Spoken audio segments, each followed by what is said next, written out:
Dear Instant Mediator, for the past few weeks, I have not been sleeping very well. And that's because of the noise being caused by some new neighbors in the home facing my bedroom window. I live on a relatively quiet cul-de-sac where I, as a teacher, must rise early to get to a pretty distant school campus. My new neighbors play loud music at all hours, have frequent late-night parties, and their dog barks all through the night. I've tried politely asking them to keep the noise down, but it hasn't made a difference. I'm losing sleep and it's affecting my well-being. What can I do about this conflict? Signed, Sleepless in the Suburbs. Hi everyone, it's Mac from InstantMediators.com, part of the LMI.Network, where I read and answer mediator letters resolving conflicts in people's everyday lives. Dear Sleepless in the Suburbs, you need your sleep. But as you discovered, addressing noise issues with neighbors can be challenging. A first good step is to document for yourself the instances of this excessive noise, including dates, times, and how long it lasts.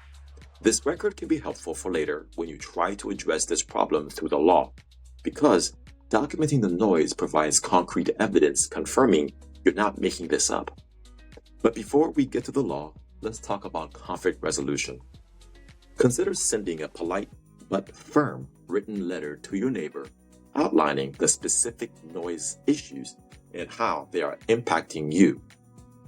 In your letter, try not to blame your neighbor, but frame it as to how the noise level from their direction is impacting your sleep, your work, and your well-being.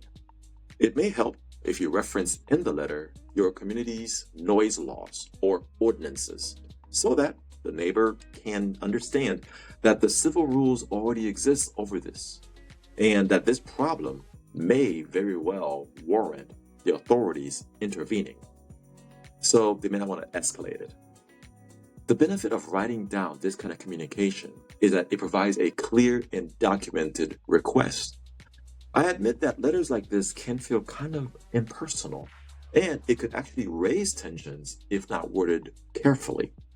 However, it can show your willingness to address a dispute without further legal action. Consider putting in your letter an invitation to community mediation. This can explain how a neutral mediator can facilitate a conversation between you and do it in a safe and structured environment with your neighbor.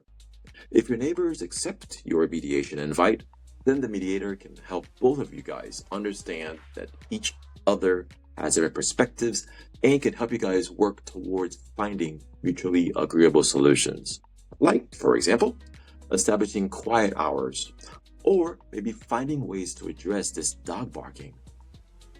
While mediation does not guarantee that it's going to resolve the conflict, you and your neighbors mediating offers one of the best ways that you can resolve this conflict peacefully outside of court while maintaining your neighborly relations.